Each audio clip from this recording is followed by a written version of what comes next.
방금 저희 마이크 켜기 직전에 저한테 던지셨던 그 질문, 와, 아직도 머릿속을 맴도는데요. 오늘 여러분과 함께 탐구할 이 자료의 핵심을 너무 완벽하게 찌르는 질문이었어요. 여러분도 한번 들어보시면 좋겠습니다. 네. 아주 극단적인 가정입니다만, 만약 온 세상을 살려낼 수 있는 유일한 생명줄이나 다름없는 통로가 하나 있다고 해봅시다. 그런데 그 통로가 도저히 회복 불가능할 정도로 신박하게 오염되었다면, 네네.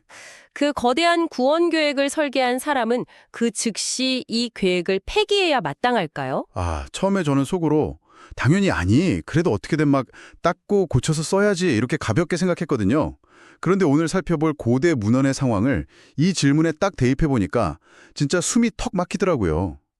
오늘 우리가 이번 심층 탐구에서 파헤쳐볼 자료는 조덕근 목사의 스가랴 3장 3절 주석입니다. 맞습니다. 아주 흥미로운 문헌이죠. 네, 이게 아무래도 종교적이고 신학적인 내용을 담고 있는 텍스트이긴 한데요.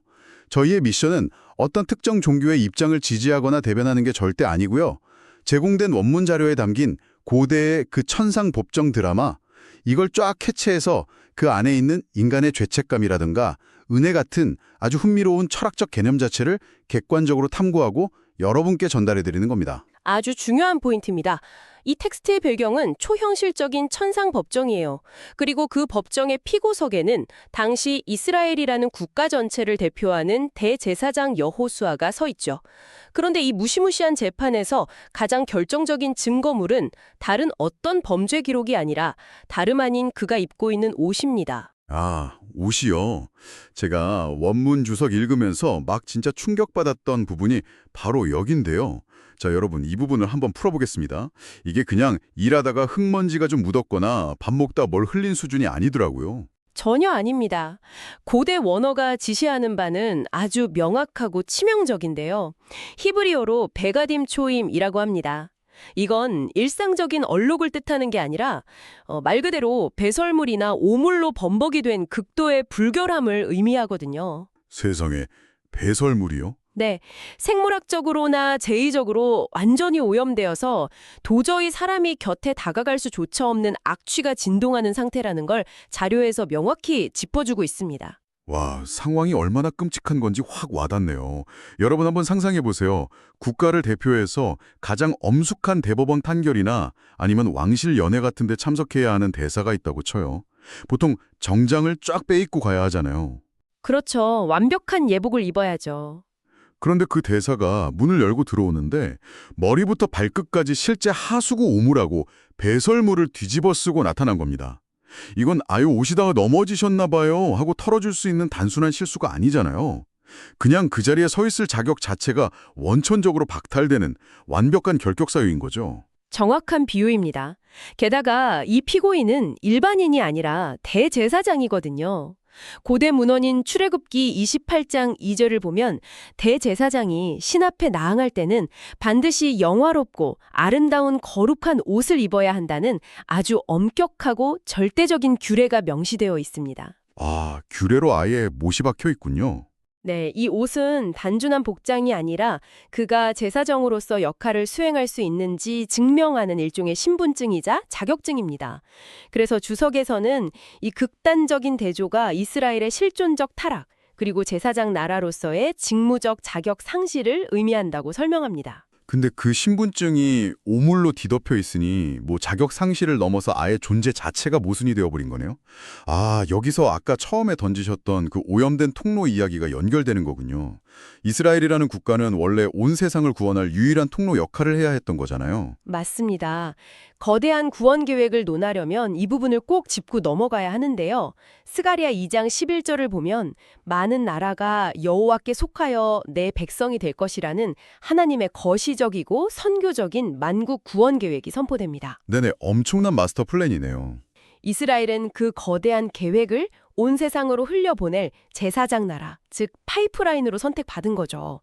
하지만 정작 그 파이프라인 자체가 배설물로 가득 차버린 상태라는 겁니다. 와, 그 파이프라인 하니까 제가 딱 떠오르는 게 있는데요.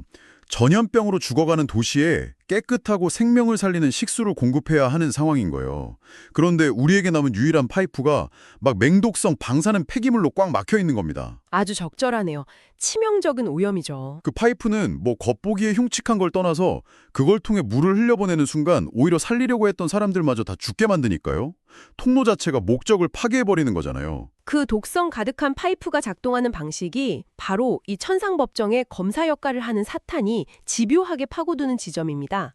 대제사장의 옷이 그토록 더럽다는 사실은 곧 검사인 사탄에게 공격할 수 있는 아주 완벽하고 합법적인 무기를 쥐어준 셈이거든요. 아, 사탄이 무기를 잡은 거군요. 네, 사탄은 이 모순을 절대 놓치지 않고 물고 늘어집니다. 통로 자체가 오염되었으니 열방을 구원하겠다는 이 선교적 계획은 법적으로 전면 무효다. 죄를 지은 육체는 필연적으로 멸망해야 한다. 이렇게 이스라엘의 완전한 판멸을 주장하는 거죠. 그런데 여기서 가만히 생각해 보면요. 저희가 보통 사탄이라고 하면 막 뿔 달리고 무작정 거짓말하면서 억지 부리는 악당을 상상하잖아요. 근데 지금 이 논리를 들어보면 사탄이 약간 계약법을 철저히 따지는 아주 깐깐하고 유능한 헌법학자처럼 보이지 않나요? 오, 이것은 아주 중요한 질문을 제기합니다. 정말 날카로운 지적이신데요. 이스라엘이 스스로 제사장 나라의 율법을 어기고 타락했다면 사탄이 지금 주장하는 그 합법적 참소 논리 자체는 기술적으로 완전히 맞는 팩트 아닌가요? 반박할 수가 없잖아요. 바로 그겁니다. 사탄의 주장이 근거 없는 비난이 아니라 철저하게 공의의 법적 증거물에 기초하고 있기 때문이죠. 계약법 위반이라는 명백한 사실 앞에서 피고인은 꿀묵은 벙어리가 될 수밖에 없고요. 이것이 이 천상법정의 대치가 구속사적으로 엄청난 긴장감을 유발하는 한계 지점입니다. 잠깐만요. 여기서 정말 흥미로워지는 부분은요. 검사의 주장이 기술적으로 완벽하게 옳다면 사실 이 재판은 시작하자마자 끝난 거 아닌가요? 피고인은 오물 뒤집어 쓰고 아무 말도 못하고 검사는 법전 들먹이면서 사형 선고해야 한다고 하고요. 피고인 여호수아는 여기서 도대체 어떻게 파멸을 면할 수 있는 겁니까? 사탄의 논리가 완벽하다면 당연히 파멸해야 맞겠죠. 그런데 바로 이 지점에서 법정의 물리적 배치가 지니는 숨은 의미를 파헤쳐봐야 합니다. 본문을 현미경처럼 자세히 들여다보면 여호수아가 그 넓은 법정에 홀로 서 있다고 하지 않고 천사 앞에 서 있다고 명시되어 있습니다. 아, 천사 앞에 서 있다고요? 네, 히브리어로 베오메드리푼의 함마라크라고 하는데요. 사탄이 여호수아의 오른쪽에서 격렬하게 대적하며 고소하고 있지만 정작 피고인인 여호수아의 정면에는 하나님의 보내심을 받은 천사가 강력한 방어선처럼 버티고 서 있다는 겁니다. 와, 이거 보통 재판에서는 증거에 따라서 딱 판결이 나야 하는 거잖아요. 피고인은 결국 판결의 도마 위에 혼자 서야 하고요.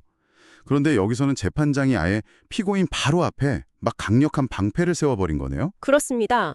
주석에서는 이 배치가 사탄의 정죄를 원천적으로 차단하는 은혜의 안전지대를 시각화한 것이라고 설명합니다.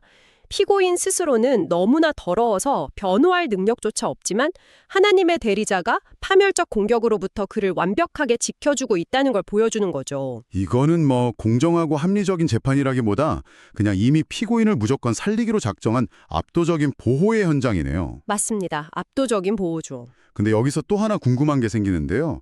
어차피 창조주가 여호수아를 그렇게 굳건하게 보호하고 구원하실 계획이었다면 왜 굳이 사탄이 삼소하는 이 끔찍한 법정 대치 상황을 환상으로 보여주신 걸까요? 그냥 뒤로 조용히 불러서 씻겨주시면 되잖아요. 그 목적을 이해하려면 당시 환상을 보았던 포로 기환 후 이스라엘 백성들의 심리적 상태를 조명해 봐야 합니다. 그들은 70년 동안 바빌론에서 끔찍한 포로 생활을 하고 돌아왔거든요. 아, 70년 포로 생활이면 뭐 국가적 자부심이나 개인의 정체성이 다 박살난 상태였겠네요. 네, 그들은 죄를 지으면 죽고 멸망하는 것이 마땅하다는 인과응보적 공포와 절망에 깊이 빠져 있었습니다. 본문 표현을 빌리자면 스스로를 불에서 꺼낸 그슬린 나무처럼 더럽고 쓸모없는 존재로 느꼈던 거죠. 마음속에 이미 사탄과 똑같은 목소리를 내는 검사가 살고 있었던 겁니다. 아, 매일 밤 스스로한테 고소장을 날렸겠네요. 우리는 더러워, 우리는 영원히 버림받을 거야 하면서요. 지독한 인과응보에 덫에 갇혀 있었군요. 그래서 하나님은 이 천상 법정의 장면을 일종의 상황극으로 만들어 보여주신 겁니다. 인간이 스스로 거룩해질 수 없음을 인정하게 하고 그 철저한 사탄의 정죄를 넘어서는 하나님의 사랑과 은혜를 시각적으로 선포하기 위해서죠. 아, 일종의 신성한 상황극이군요. 그래, 네 옷이 오물로 뒤덮인 거 맞고 검사의 논리도 다 맞다. 하지만 내가 이 피고인 앞을 가리고 섰으니 넌 털끝 하나 건드릴 수 없다. 이걸 직접 두 눈으로 보게 하신 거네요. 이것을 더 큰 그림과 연결해 본다면 놀라운 반전이 일어납니다. 하나님이 결국 천사들에게 친히 명령하셔서 그 악취나는 수치의 옷을 당장 벗기라고 하시거든요. 스가랴 3장 4절의 내용인데요. 그리고 아주 새롭고 아름다운 옷으로 갈아입히십니다. 와, 검사가 유죄의 결정적인 증거물이라고 흔들어대던 그 오물 묻은 옷을 재판장이 직접 압수해서 폐기해버린 거네요. 증거물 자체가 사라져버린 거잖아요. 네, 바로 그겁니다. 죄와 사망의 논리를 은혜의 통치로 완전히 덮어버리신 거죠. 이로써 이스라엘과 열방을 향한 그 성벽 없는 도성의 안식이라는 거대한 구원 계획은 인간의 자격이나 어떠함에 달려있는 게 아니라 하나님의 집요한 사랑 안에서 마침내 성취된다는 것이 이 원문의 주석적 결론입니다. 그렇다면 이 모든 게 대체 무슨 의미일까요? 결국 이 심층 탐구는 인간의 전적인 부패와 실패, 그러니까 아까 말한 그 배설물 묻은 옷을 들먹이는 사탄의 참소라는 철저한 인과응보의 논리가 네, 어떻게 조건 없는 은혜와 신적인 사랑에 의해 완벽하게 무력화되는지를 보여주는 엄청나게 극적인 서사였네요. 통로가 맹독성 폐기물로 꽉 막혔을 때 버리는 게 아니라 독성을 다 뽑아내고 새 파이프로 교체해서라도 맑은 물을 흘려보내겠다는 창조주의 의지인 거고요. 완벽한 요약입니다. 그리고 저는 여러분의 일상으로 이 개념을 한번 가져와 보고 싶습니다. 여러분, 우리는 종종 우리 자신의 삶이나 타인을 평가할 때 이 법정의 사탄과 같은 엄격한 검사의 잣대를 들이밀지 않나요? 아, 일상 속의 검사라 확 와닿는데요. 네. 오늘날 우리는 단 하나의 오점, 그러니까 그 더러운 옷의 얼룩 하나만으로도 자격을 박탈하는 현대의 성과주의나 캔슬 컬처 속에 살고 있습니다. 너는 오염됐으니 퇴출이야 라고 낙인 찍는 냉혹한 잣대죠. 맞아요. 인터넷이라는 거대한 법정에 세워놓고 변명할 기회도 안 주잖아요. 그런 숨 막히는 잣대 속에서 살고 있는 우리에게 자격 없는 자에게 일방적으로 주어지는 이 고대의 절대적 은혜라는 개념은 어떤 위로와 도전장을 던지고 있는지 여러분 스스로 고민해 보시길 권해드립니다. 나의 능력이나 무결함이 아니라 조건 없이 쏟아지는 그 집요한 보호와 사랑의 의미를 말이죠. 여러분은 오늘 하루 스스로를 향해 혹은 곁에 있는 누군가를 향해 완벽한 논리로 고소장을 빼들고 계셨나요? 아니면 그 정죄를 막아주는 은혜의 안전지대 안에 머무르고 계셨나요? 정말 여운이 깊게 남는 질문입니다. 이 압도적인 은혜의 개념 꼭 한번 곱씹어 보시길 바라고요. 저희는 다음 심층 탐구에서도 여러분의 세상을 다르게 보게 만들 놀라운 지식의 조각들을 듬뿍 가지고 돌아오겠습니다. 함께해 주셔서 감사합니다.